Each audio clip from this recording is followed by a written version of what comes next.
রাজশাহী বিশ্ববিদ্যালয় 2025-26 শিক্ষাবর্ষের স্নাতক সম্মান প্রথম বর্ষের ভর্তি পরীক্ষা সংক্ষিপ্ত সিলেবাস অনুযায়ী অনুষ্ঠিত হবে। ভর্তি কমিটির সদস্যরা জানিয়েছেন, এই সিলেবাস মূলত গত এইচএসসি পরীক্ষার বোর্ড সংক্ষিপ্ত পাঠ্যসূচির ভিত্তিতে তৈরি করা হয়েছে।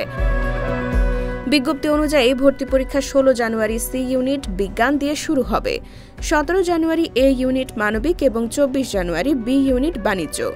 এবারের পরীক্ষায় সিলেকশন থাকবে না এবং 2 শিফটে নেওয়া হবে। প্রথম শিফট সকাল 11টা থেকে 12টা, দ্বিতীয় শিফট বিকাল 3টা থেকে 4টা। পরীক্ষা রাজশাহী, ঢাকা, চট্টগ্রাম, খুলনা, রংপুর ও বরিশাল বিভাগের পাবলিক বিশ্ববিদ্যালয়ের ক্যাম্পাসে অনুষ্ঠিত হবে।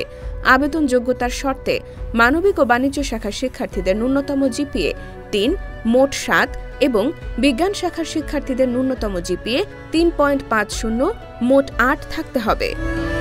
ডিপ্লোমা ইন ইঞ্জিনিয়ারিং পাসদের ক্ষেত্রে 5 স্কেল প্রযোজ্য। জিসিই ও এ লেভেল পরীক্ষায় নির্দিষ্ট সংখ্যক বিষয় উত্তীর্ণ হতে হবে। ইংরেজি প্রশ্নপত্র পরীক্ষা দিতে চাইলে চূড়ান্ত আবেদনকালে অতিরিক্ত ফর্ম পূরণ বাধ্যতামূলক। ভর্তি পরীক্ষা এমসিকিউ পদ্ধতিতে 100 নম্বরের 1 ঘন্টার এবং প্রতি ইউনিটে 80টি প্রশ্ন থাকবে। প্রতি 4টি ভুলের জন্য 1 নম্বর কাটা যাবে। পাস নম্বর 40। কোটায় অন্তর্ভুক্ত প্রার্থীদের জন্য আবেদন অনলাইনে করতে হবে। আবেদন ফি এ ইউনিট 1320 টাকা, বি ইউনিট 1100 টাকা, সি ইউনিট 1320 টাকা, 10% সার্ভিস চার্জ সহ।